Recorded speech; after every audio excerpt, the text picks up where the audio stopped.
Cases थे, तो China के केसेस के आधार पर हमारी मीटिंग चल रही थी। मीटिंग में ही आयुष मंत्रालय से फोन आया डीजी को कि आप लोग कुछ कोरोना पर कर सकते हैं। तो हम लोगों ने वो मीटिंग का एजेंडा छोड़ करके और कोरोना के लिए जो आर्टिकल पब्लिश हुए थे लैंसेट मैगजीन में, उसका अध्ययन किया गया। पूरी हमारी जो बोर्ड थी, लगभग 60 के करीब डॉक्टर थे और पूरे देश के सब सीनियर पोस्ट डॉक्टर थे।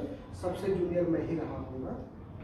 फिर उसमें ये डिसाइड हुआ कि आर्सेनिक एल्बम जो दवाई है वो काफ़ी सुटेबल हो रही है उन लक्षणों के आधार पर और ये दी जा सकती है। ये बात है 28 जनवरी 2020 की। फिर वहाँ से पूरा मिनट पास होकर के आयुष मंत्रालय को गया और उसके आधार पर आयुष मंत्रालय ने 29 जनवरी 2020 को ये एडवाइजरी जारी किया कि आर्सेनिक एल्बम ली जा सकती है बचाव इम्यूनिटी बूस्टर या फिर बचाव के लिए। और हमारे देश में जो पहला केस आया था वो 30 जनवरी 2020 को आया और उस समय बचाव के लिए कोई साधन उपलब्ध नहीं था एक्सेप्ट आर्सेनिक एल्बम, जो हर वर्ग ने लिया, चाहे चिकित्सक रहा हो, चाहे प्रशासनिक अधिकारी रहा हो, चाहे पुलिस वाला रहा हो। और हमने यहाँ पे सेंट्रल जेल में जो 2500 कैदी थे, उन 2500 कैदियों को वो आर्सेनिक एल्बम का डोज दिया। तो 6 महीने बाद उनका हमारे को सर्टिफिकेट दिया कि 6 महीने तक कोई कैदी संक्रमित नहीं हुआ, जबकि उससे पूर्व में 24 कैदी संक्रमित हो चुका। ऐसा कार्य किया। और आयुष मंत्री जो श्रीपद नायक जी थे उस समय, उन्होंने जब हमको देखा कि होम्योपैथी में इतना अच्छा कार्य कर रहे हैं, तो उन्होंने बोला कि आयुष की जो दूसरी चिकित्सा पद्धतियां हैं उसको भी बढ़ावा मिले, ऐसा कुछ कार्य करिए। तो उनकी प्रेरणा स्वरूप ये सेंटर डेवलप हुआ, जो एडवांस योग और नेचुरोपैथी का हॉस्पिटल जैसा डेवलप हुआ। लोगों को अभी दिमाग में ये है कि हॉस्पिटल मतलब होता है कि इंजेक्शन या बॉटल या अस्पताल में भर्ती होना, सलाइन लगना, वही अस्पताल है। यहाँ पे हमने गठिया के और स्पॉन्डिलाइटिस के ऐसे मरीजों को ठीक किया जो स्वयं से चल नहीं पाते थे। जब वो पहली बार आए तो हमने उनको बाहर उनकी गाड़ी में देखा और फिर यहाँ 40 दिन 35 दिन रखा, उसके बाद चल करके गए यहाँ से और आज पूरी तरह से स्वस्थ है। एक तो लेडी थी धार की, उसका जॉब छूट गया था, मतलब वो जा ही नहीं पा रही थी, उसको लेकर के आए वैन में वहाँ से। वो यहाँ पे 40-45 दिन रही, पूरी तरह से स्वस्थ हो गई है और अब अपना ड्यूटी ज्वाइन कर। इसी तरीके का एक गुना की केस थी, वो 45 साल से गठिया से पीड़ित थी और हाथ पैर में टेढ़े हो गए थे। जैसे वो अभी आप लेडी को देखे, वो बुरहानपुर से आए हैं वो लोग। तो उसको भी हम लोगों ने 40-45 दिन रखा और एकदम स्वस्थ होकर के गए। इसी तरीके से एक उज्जैन के थे खान साहब, उनको चलना ही नहीं हो पा रहा था, रीढ़ की हड्डी में दबाव आ गया था नसों में। तो उसके लिए हम लोगों ने कार्य किया और वो अभी पूरी तरह से स्वस्थ है। 78 ईयर्स के होंगे लगभग, रिटायरमेंट के बाद है वो। तो जो बीमारियां किसी चिकित्सा पद्धति से नहीं ठीक होती, उसके लिए ये सेंटर हमने बनाया है और काफ़ी अच्छे इसमें रिजल्ट मिल रहा है। मैं चाहूँगा कि आपका आशीर्वाद हमको इस अवसर पर मिलेगा तो हम लोग और बेहतर काम करेंगे। कुछ सुझाव भी आपका अगर मिलेगा तो वो भी हमारे लिए काफ़ी लाभदायी साबित होगा। आपसे आग्रह है कि आशीर्वाद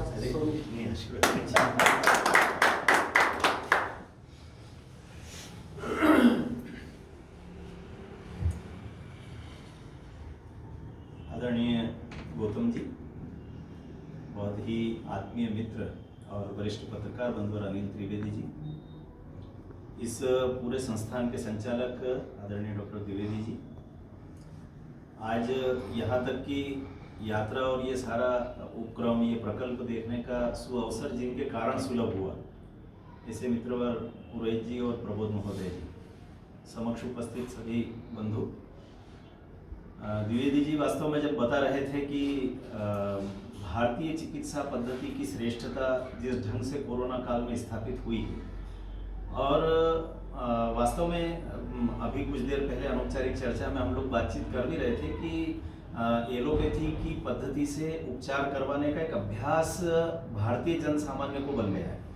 जब तक उनको इंजेक्शन नहीं लगते, जब तक कोई बहुत सारी अनावश्यक जांचें नहीं हो जाती, तब तक बीमारी ठीक होगी इसकी आश्वस्ति भी व्यक्ति के मन में नहीं आ पाती। उनको लगता है कि डॉक्टर साहब ने अगर 2-3 हज़ार की दवाई नहीं लिखी तो वो शायद डॉक्टर बहुत अच्छे हैं ही नहीं। अभी हम लोग कुछ देर पहले जिनको स्मरण कर रहे थे और जिनको मैंने काम करते हुए देखा, एलोपैथी के फिजियोलॉजी के बहुत वरिष्ठ प्राध्यापक थे, अब सेवानिवृत्त हुए हैं, डॉक्टर मनोहर भंडारी जी। एक सेवा बस्ती में उनका चिकित्सालय था और उस चिकित्सालय में वो जब बैठते थे तो पीछे राम दरबार का एक चित्र लगा रहता था और 5 रुपया उनका शुल्क हुआ करता था। उस युग में भी, जबकि सामान्यतः एलोपैथी के मेडिकल कॉलेज के किसी प्रोफेसर स्तर के डॉक्टर का उपचार करवाने के लिए व्यक्ति को तय होता था कि 500 रुपये से कम तो इलाज वो करेंगे ही नहीं, देखने के 500 रुपये लेंगे। उस युग में वो 5 रुपये लेते थे और सामान्यतया वो दवाइयाँ भी अपने पास से दे दिया करते थे उस 5 रुपये में। और ये हम सब लोग, उनके परिचित लोग जानते थे कि ये जो दवाइयाँ देते हैं वो केवल मरीज के मानस को ठीक रखने के लिए है, उसको ये लगे कि हाँ दवाइयाँ दी जा रही है। और बड़ा सहज ढंग से वो एक चिरंजी के प्रसाद का एक बरनी पास में रखते थे और वो धीरे से 4 दाने चिरंजी के निकाल के कहते थे राम जी का नाम ले, बहुत जल्दी ठीक हो जाओगे। और एक आत्मीय संबंध उस पूरे बस्ती क्षेत्र में, पालदा क्षेत्र में उन्होंने बना करके रखा था, कभी व्यावसायिक नहीं हुए। तब से मेरे मन में ये लगता था कि डॉक्टर भंडारी जी जिस मन स्थिति के साथ, जिस मनोभाव के साथ चिकित्सा क्षेत्र में काम कर रहे हैं, जैसे कई बार स्मरण करता था कि विवेकानंद जी ने एक बार ऐसे ही युवाओं का आह्वान करके कहा था कि मुझे 20 मेरे जैसे युवा अगर मिल जाए तो मैं इस पूरे देश का भाग्य बदल दूँ। तो हम सब जानते हैं कि उसी समय भगिनी निवेदिता जिनको हम कहते हैं, मार्गरेट नोबल थी उस समय, वो अचानक खड़ी हुई, उन्होंने कहा एक मैं तैयार हूँ, बाकी 19 आप खोजिए। तो मैं सोचता था कि भंडारी जी की ही पद्धति से काम करने वाले क्या कोई 20 चिकित्सक नहीं हो सकते जो इस पूरे क्षेत्र के बारे में लोगों की जो आम धारणा बन गई है कि सारे चिकित्सक धंधेबाज होते हैं, सारे चिकित्सक अनावश्यक जांचें करवाते हैं, सारे चिकित्सक जो हैं वो उलझाए रखते हैं अनावश्यक कामों में, बेकार की कमीशनखोरी के चक्कर में अनावश्यक दवाइयां दिए जाते हैं। तो ये सारा जो एक मानस समाज का तैयार हो गया है, उस मानस को तोड़ने का काम मुझे लगता है कि द्विवेदी जी कर रहे हैं। कई बार हमारी जो भारतीय चिकित्सा पद्धतियां हैं, विशेष करके आयुर्वेद के क्षेत्र में और होम्योपैथी का क्षेत्र भी, इन क्षेत्रों में जितना सुलभ उपचार और जितना सस्ता उपचार उपलब्ध है, मुझे लगता है कि वो सामान्य जन तक पहुंचना बहुत अनिवार्य है। भारत का जो जन सामान्य, उसकी आर्थिक स्थिति बहुत अच्छी नहीं है, लेकिन मूल प्रश्न फिर से वही आता है कि समाज का इन सभी पद्धतियों के प्रति जो देखने का सोच है वो कैसा है, उनकी धारणाएं इसके बारे में कैसी है। सामान्यतः हम लोगों को योग की जब बात करते हैं, आयुर्वेद की जब बात करते हैं, तो लोगों को लगता है कि एक कोई धोती कुर्ताधारी, उत्तरीय धारण किए हुए कोई तिलकधारी व्यक्ति दिखाई देने लगता है, ऐसा लगता है कि ये सब उन्हीं का काम है। लेकिन जब विधिवत चिकित्सा की उपाधियां प्राप्त किए हुए इस प्रकार के चिकित्सक समाज में दिखाई देने लगेंगे तो स्वाभाविक रूप से लोगों की धारणा बदलेगी। आज के युग में प्रश्न केवल ब्रांडिंग का है और निश्चित रूप से डॉक्टर द्विवेदी जी लगातार ब्रांडिंग की तरफ ध्यान दे रहे हैं। पीयूष जी जैसे सिद्धहस्त व्यक्ति उनको मिल भी गए हैं और इसलिए अब लगातार इस दिशा में काम हो रहा है। मुझे लगता है कि ये जो प्राकृतिक चिकित्सा है, आयुर्वेद है, योग है, इन सब को लेकर के लोगों की धारणा बदलने के लिए लगातार काम करने की आवश्यकता है। हम सब लोग भी लगातार साथ रहेंगे और इस दिशा में जो भी अच्छा से अच्छा बन पड़ेगा, चाहे वो मध्य प्रदेश शासन के स्तर पर हो, चाहे केंद्र सरकार के स्तर पर हो, जहां हमारे संपर्क होंगे हम प्रयास करेंगे कि उन संपर्कों के माध्यम से इस काम को और अधिक गति दे सकें। मुझे याद आ रहा है एक उदाहरण की, एक बार हमारे यहाँ से एक बहुत श्रेष्ठ गायक वो पहुंचे और अपने विदेश प्रवास के दौरान उनको बताया गया कि आपकी भेंट मुसोलिनी से होना है। अब लोगों को पता था कि मुसोलिनी हिटलर के समकक्ष एक बहुत कुख्यात इस प्रकार का प्रशासक माना गया था और बताया जाता है कि उसने 2 लाख लोगों को गैस चेंबर में बंद करके ठीक हिटलर के पैटर्न पर मार डाला था।